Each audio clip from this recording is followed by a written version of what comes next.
May basketballan pa. Oh, may chicks pa. Ayan yung mga bata, oh.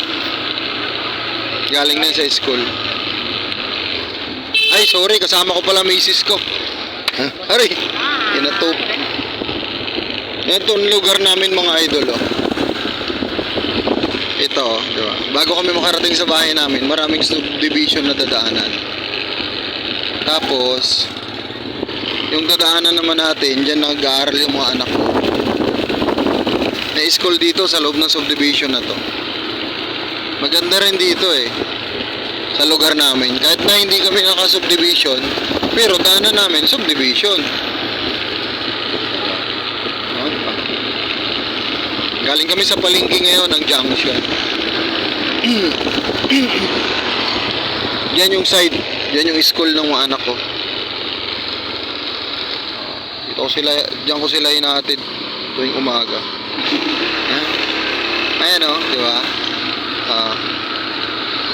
Bukod sa mga anak ko. Ito siya, mga idol. Ayan o, ginagawa kasi yung daan eh. Ano, diretso na ba tayo? O hintayin si Shami? Si Shami? Doon ka, doon na. Mahirap dito eh, maliit yung daan dyan oh. Uwian na yan sila Shami. Ha? Baka Uwian na yan. namin dyan eh. Ang daming bata rito. Sa loob ng school.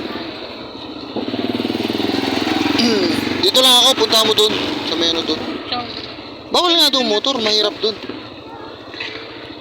Ito kasi yung daan ginagawa. Hindi, maniobra lang ako.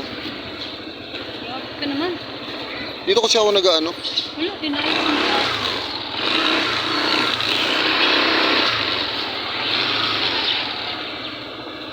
Sabi, may dala ka akong malunggay ah. Yan oh. Ganda rin dito. Yan yung miss ko, nangwa ng malunggay oh.